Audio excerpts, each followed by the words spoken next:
एक आज main fact बताता हूँ लेंथ के लिए। मैग्नीफिकेशन का मतलब है कि आप किसी भी चीज को किस होगा जो इसको इतना मोड़ सकता है, कोई लेंस होगा जो इसको और कम। Welcome back to the another lecture. आज के इस नए लेक्चर में आप सभी का स्वागत। आज हम इस लेक्चर में देखने वाले हैं कि भाई पावर ऑफ लेंस क्या होता है, लेंस की क्षमता को हम किस तरीके से नापते हैं, कैसे डिफाइन कर सकते हैं हम उसको, ये सब चीजें हम देखने वाले हैं। ठीक कि हम मतलब कोई भी पावर ऑफ लेंस, कोई ये कहता है कि हाँ मेरे पास तो इतनी पावर का चश्मा है, ठीक है आप इस चश्मे को मत लगाइए, ये इतनी पावर का है, तो उसको मतलब उसका मतलब क्या होता है, ठीक है पावर का मतलब है क्या लेंस के अंदर, ये सब चीज देखने वाले हैं। उससे पहले हम देखेंगे कि भाई लेंस फॉर्मूला, ठीक है हम एक बार लेंस फॉर्मूले के ऊपर बात करेंगे, देन हम उसके बाद मैग्निफिकेशन पे बात करेंगे। मैग्निफिकेशन यानी आवर्धन। सबसे पहले हम लेंस फॉर्मूला पे बात करने वाले हैं। लेंस फॉर्मूला क्या होता है, देखो भाई जिस तरीके से हमने कहते हैं दर्पण के अंदर पढ़ा था, एक फॉर्मूला पढ़ा था मिरर फॉर्मूला, वो था क्या 1/f बराबर 1/v प्लस 1/u। ठीक है जहां पर आपको यूवीएफ बिल्कुल क्लियरली डिफाइन है। एफ क्या होता है, ठीक है फोकल लेंथ होता है, फोकस दूरी होती है। वी क्या होता है हमारे पास कहते जैसे उसमें तो था ध्रुव से वस्तु प्रतिबिंब की दूरी, ठीक है इसमें क्या हो जाएगा प्रकाशिक केंद्र से प्रतिबिंब की दूरी। यू क्या हो जाएगा दर्पण के अंदर था ध्रुव से लेके वस्तु की दूरी, ठीक ध्रुव से वस्तु की दूरी। और इसमें क्या हो जाएगा लेंस में क्या हो जाएगा प्रकाशिक केंद्र से वस्तु की दूरी। आप क्लियरली डिफाइन ये रखेंगे, जो हम लेंथ मेजर करेंगे, जो दूरी मापेंगे वो हम अब की बार प्रकाशिक केंद्र से मापेंगे, क्योंकि वहां पर ध्रुव का काम कौन कर रहा है लेंस के अंदर, प्रकाशिक केंद्र कर रहा है। ठीक है तो हम किससे दूरी मापेंगे, प्रकाशिक केंद्र से मापेंगे। अब आप प्रकाशिक केंद्र जैसे कि यहाँ पर हमने देखा, ये जो दूरी हम चेक करेंगे, दूरी हम जो लेंथ मापेंगे, ठीक है मेजर करेंगे, वो कहां से करेंगे, हम इस वाले पॉइंट से करेंगे। ठीक है अब जैसे वस्तु हमारी यहाँ पर रखी है, ठीक तो हम यहां से लेके यहां तक की दूरी क्या हो जाएगी u हो जाएगी। ठीक और हमारे पास जो वस्तु जो प्रतिबिंब बना है वो कहां पर बना है 2f2 पर बना है, तो प्रतिबिंब की दूरी क्या हो जाएगी हमारे पास v हो जाएगी। ठीक है और यहाँ पर फोकस क्या हो जाएगा, फोकस हमारी जो हमें फोकस मेन फोकस लेना है, तो ये हमारे पास f हो जाएगा। ठीक है इस तरीके से हमें मेजर करना था। सारी जो लेंथ होगी वो हम कहां से यूज करेंगे, वहां कहां से मेजर करेंगे, कहां से नापेंगे, कहां से दूरी मापनी है, हमें प्रकाशिक केंद्र से मापनी है। ठीक तो इसमें जस्ट इसका अपोजिट, थोड़ा सा अपोजिट फॉर्मूला होता है क्या कि यहां पर तो हमने प्लस लिया था मिरर फॉर्मूले में, लेकिन यहां पर क्या आ जाता है 1/f बराबर 1/v माइनस 1/u, ये फॉर्मूला आ जाता है निकल के। ठीक है यही हम सभी परिस्थितियों में यूज करते हैं। और फिर इसके बाद मैं आपको लेंथ के बारे में बता देता हूं, एक आज मेन फैक्ट बताता हूं लेंथ के लिए। ठीक है सबसे मेन फैक्ट क्या होता है, ये हम मतलब दूरी किस तरीके से मापते हैं, वो सबसे मेन फैक्ट है कि हम किस तरीके से उस दूरी को मापेंगे। आइए चलिए देखते हैं। अरे क्या हो रहा है, ये जो हम दूरी मापते हैं वो देखो, जैसे हमारे पास वस्तु यहाँ रखी है, प्रतिबिंब कहीं यहाँ, मतलब हमारे पास लेंस जो है वो यहाँ पर है। ठीक है और प्रकाश किरण हमारी इधर से आ रही है, लेफ्ट साइड से आ रही है। ठीक है प्रकाश किरण यानी कहां से आएगी, जहां से वस्तु रखी होगी। ठीक है तो अगर हम इसकी डायरेक्शन में जितनी भी दूरी मापेंगे, ठीक है इसकी डायरेक्शन में हम जितनी भी दूरी मापेंगे वो क्या हो जाएगी हमारे पास पॉजिटिव हो जाएगी। ठीक है अगर हम इधर की साइड नापेंगे, अगर हम इधर की साइड मेजर करेंगे तो वो क्या हो जाएगी नेगेटिव हो जाएगी। अब जैसे लेंस यहाँ पर है, वस्तु हमारी यहाँ पर है, तो दूरी हमें प्रकाशिक केंद्र से मापनी शुरू करनी है। प्रकाशिक केंद्र यहाँ पर है, तो प्रकाशिक केंद्र से जब हम दूरी मापेंगे तो हम आने वाली किरण, जो हमारे पास ये वाली किरण थी, इसके अपोजिट डायरेक्शन में चल रहे हैं, उल्टी दिशा में चल रहे हैं, इसलिए ये जो हमारे पास दूरी होती है वो किस लिए निगेटिव ली जाती है। ठीक है अब जैसे इस वाली कंडीशन में प्रतिबिंब कहां बन रहा था, दूसरी साइड बन रहा था। मान लो प्रतिबिंब यहाँ पर बनता है। ठीक है प्रतिबिंब जब यहाँ पर बन रहा है तो हमें प्रकाशिक केंद्र से दूरी मापनी, प्रकाशिक केंद्र से दूरी मापते तो यहाँ से इस तरीके से मापी। ठीक है प्रकाशिक केंद्र से शुरू करी, यहाँ तक दूरी मापी, यानी v की वैल्यू ये हो गई। अब v हमारा क्या है, उसी डायरेक्शन में बना है जिस डायरेक्शन में हमारी किरण जा रही है।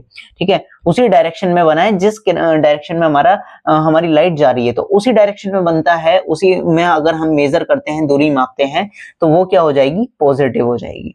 ठीक है तो ये तो दूरी मापने का फंडा। ठीक है और इसे हम और अच्छे से ढंग से समझेंगे जब हम इसमें न्यूमेरिकल्स करेंगे। ठीक है तो आगे बढ़ते हैं। इससे पहले थोड़ा सा आगे बढ़ो भाई। इससे नेक्स्ट टॉपिक आ जाता है हमारे पास आवर्धन। ठीक है आवर्धन को हम इंग्लिश में कहते हैं मैग्निफिकेशन। मैग्निफिकेशन का मतलब है कि आप किसी भी चीज को कितना बड़ा या फिर कितना छोटा देख सकते हो, मतलब उसके आकार में मतलब कितना डिफरेंस आ रहा है।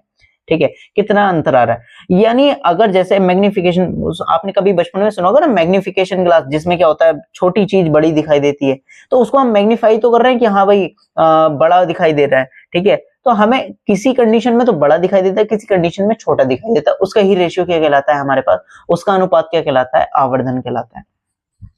तो बेसिकली आवर्धन को हम, लेंस के आवर्धन को किस तरीके से डिफाइन करेंगे कि भाई जो हमारे पास इसको m से प्रदर्शित करते हैं मैग्निफिकेशन, ठीक है, जो प्रतिबिंब की ऊंचाई है यानी प्रतिबिंब की जो लंबाई बनी है, ठीक है, प्रतिबिंब की लंबाई, ठीक है, अपोन हो जाएगी बिंब की ऊंचाई, ठीक है, यानी बिंब यानी वस्तु की ऊंचाई, वस्तु की ऊंचाई। अच्छा, अगर आप इनको एच डैश और एच से डिनोट ना करके अगर आई और ओ से करें तो ज्यादा अच्छा रहेगा। क्यों? आई से हमें क्लियर हो जाएगा इमेज की हमें कहते हैं लंबाई बतानी है, इमेज यानी प्रतिबिंब, ठीक है। ओ से ऑब्जेक्ट यानी वस्तु की ऊंचाई यानी लंबाई बतानी है, ठीक है। इस आपको ज्यादा क्लियर रहेगा आई अपॉन ओ से। अच्छा, अगर बाई चांस हमें आई और ओ में से कोई एक कंडीशन ना दे रखी हो, तब हमसे पूछ लिया जाए कि हाँ भाई हमें क्या है, ओ की लेंथ बतानी है, तो अब हम फॉर्मूला करेंगे, एक रिलेशन है I upon O is equal to होता है v अपॉन यू, ठीक है। यहां से भी आप रिलेट करके कुछ भी चारों में से 3 चीज दे दी जाएंगी, एक चीज हमसे पूछ लेगा, वो हम कैलकुलेट कर सकते हैं, ठीक है। तो आवर्धन को आप किस तरीके से समझेंगे? आवर्धन क्या होता है कि भाई हम किसी भी वस्तु को कितना मैग्नीफाई कर रहे हैं, कितना आवर्धित कर रहे हैं, ठीक है, कितना बड़ा हम देख सकते हैं या कितना छोटा हम देख सकते हैं, उसका रेशियो क्या कहलाता है, हमारे पास आवर्धन कहलाता है। जैसे कि यहाँ पर प्रतिबिंब की लंबाई बटे वस्तु की लंबाई, ठीक है। नेक्स्ट आ जाता है जो हमारा आज की क्लास का मेन टॉपिक था, जो कि है पावर ऑफ लेंसेज यानी लेंस की क्षमता, ठीक है। जैसे कि आप कुछ काम कर सकते हैं, ठीक है, आप मानते हैं आप 2 किलोमीटर चल सकते हैं, ठीक, तो आपकी जो पावर हो गई वो कितनी हो गई, जो कैपेसिटी हो गई वो कितनी हो गई, 2 किलोमीटर चलने की हो गई, ठीक है। मान लो कोई व्यक्ति दूसरा 5 किलोमीटर चल रहा है, ठीक है, तो मतलब उसकी कैपेसिटी क्या हो गई, 5 किलोमीटर हो गई। अगर उसकी कैपेसिटी 5 किलोमीटर है और तुम्हारी 2 किलोमीटर है, तो कम किसकी हुई, 2 किलोमीटर वाले की, यानी आपकी कम हुई, ठीक है, 5 किलोमीटर वाले की ज्यादा हो गई। वही बात होती है लेंस की क्षमता में। लेंस की क्षमता को हम इस तरीके से डिफाइन कर सकते हैं, जैसे कोई भी हमारे पास बीच में हमने एक लेंस रख दिया है, ठीक है, इस तरीके से कोई प्रकाश किरण आती है, वो उस लेंस को कितना मोड़ सकता है, कितना अपवर्तित कर सकता है, कितना उसके मार्ग में विचलन ला सकता है, वही क्या कहलाता है, लेंस की क्षमता कहलाती है।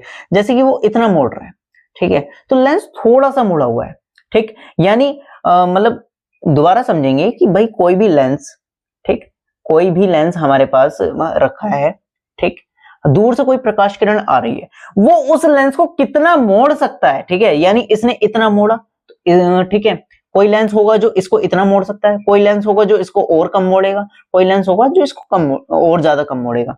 तो बात क्या है, ताकतवर कौन है, जो ज्यादा मोड़ रहा है, ठीक है, तो लेंस की क्षमता क्या हो गई, उसकी ज्यादा हो गई, यानी जिसकी जो ज्यादा अधिक मोड़ेगा, जो अपवर्तन के दौरान ज्यादा मार्ग में विचलन लाएगा उसके लाइट के, ठीक है, तो वो ज्यादा पावरफुल है कंपैरिजन टू दिस की जो बहुत कम मोड़ रहा है, ठीक है। तो बात क्या है, लेंस की क्षमता को आप इस तरीके से समझेंगे कि भाई कोई भी लेंस आने वाली प्रकाश किरण को अपवर्तन के दौरान कितना मोड़ सकता है, कितना उसको घुमा सकता है, ठीक है, वही क्या कहलाता है, लेंस की क्षमता कहलाता है, पावर ऑफ लेंसेज कहलाता है। आई होप आपको ये चीज क्लियर हो गई होगी, ठीक। अब बात क्या है, ये किस पर फोकस पर, अच्छा एक बात बताओ, किसी लेंस का फोकस कहां पर होता है, आपको पता है, यहाँ पर हमारे पास कोई भी प्रकाश किरण मुख्य अक्ष के समांतर जहां पर भी आएगी, अपवर्तन के पश्चात जिस बिंदु पर मुख्य अक्ष को काटती है वो क्या कहलाता है, लेंस का फोकस कहलाता है, मुख्य फोकस कहलाता है, ठीक है। अब जब वो कहीं पर लेंस का फोकस यहाँ पर होगा, ठीक है, कहीं पर लेंस का फोकस यहाँ पर होगा, कहीं पर लेंस का फोकस यहाँ होगा, कहीं पर लेंस का फोकस यहाँ होगा।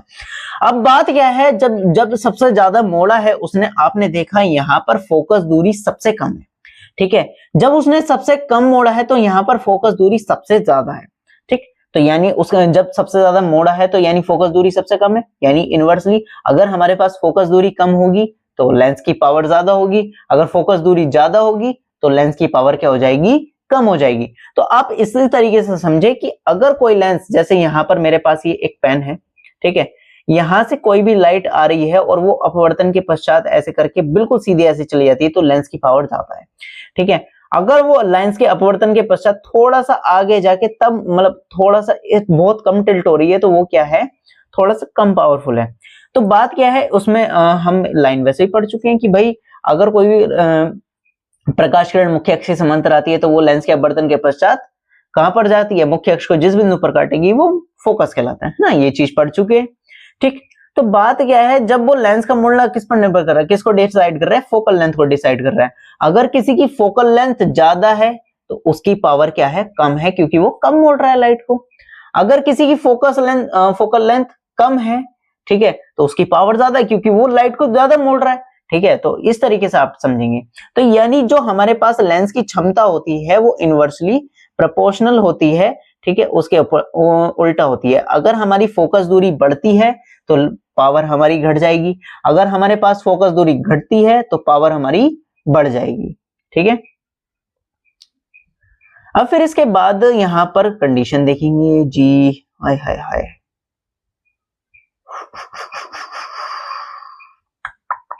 ला ला ला ला, लाई लाई लाई लाई। हाँ तो भाई ये हमारे पास फॉर्मूला होता है P इजिकल टू 1/f। ये कंडीशन तब है जब जो हमारे पास f की वैल्यू है वो मीटर में दी हो। ठीक है, वहीं अगर ये सेंटीमीटर में दी होती तो P इजिकल टू हो जाता 100/f। ठीक है, 100/f, क्योंकि आपको पता है अगर मैं 1 मीटर को अगर 100 से डिवाइड कर दूं तो वो कितना हो जाता है, वो हो जाता है सेंटीमीटर में। ठीक है, हमने यहाँ पर क्या करा, 100 से डिवाइड कर दिया। अब 100 यहाँ पर डिवाइड कर रहा है, इधर जाके क्या कर देगा, मल्टीप्लाई कर देगा। तो हम यहाँ पर ऊपर 100/f लिख दिया जब वो हमें सेंटीमीटर में मापनी होगी। अच्छा, जैसे आपकी लंबाई मीटर में मापी जाती है, वजन किलोग्राम में नापा जाता है। ठीक है, तो उसी तरीके से लेंस की क्षमता को हम किस में नापते हैं, लेंस की क्षमता को हम मापते हैं डायोप्टर में। ठीक है, इसका जो एसआई मात्रक होता है वो कितना होता है, कहते हैं वो क्या होता है, डायोप्टर होता है।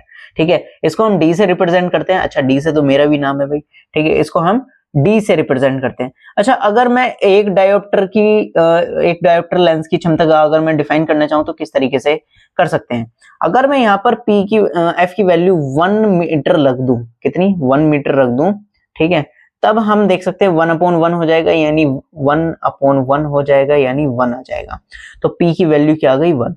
एक डायोप्टर लेंस, ठीक है, एक डायोप्टर लेंस उस लेंस की क्षमता होती है जिसकी फोकस दूरी क्या हो, 1 मीटर हो। ठीक है, एक डायोप्टर लेंस की क्षमता कितनी होती है, जिसकी फोकस दूरी क्या हो, 1 मीटर हो। ठीक है, अब आप एक बात याद रखेंगे, हमें पता है उत्तल लेंस की जो फोकस दूरी होती है वो क्या होती है, पॉजिटिव होती है। ठीक है, तो इसलिए उत्तल लेंस की जो क्षमता होती है वो धनात्मक है और अवतल लेंस की जो क्षमता है वो ऋणात्मक होती है। यानी P की वैल्यू उत्तल लेंस के लिए पॉजिटिव होती है और अवतल लेंस के लिए निगेटिव होती है। ठीक है, फिर इसके बाद हाँ भाई, अगर मुझे क्या कहते, मैं अगर एक के सामने एक लेंस रखता जाऊं, ठीक है, मान लो मेरे पास कोई इस तरीके से लेंस रखा है।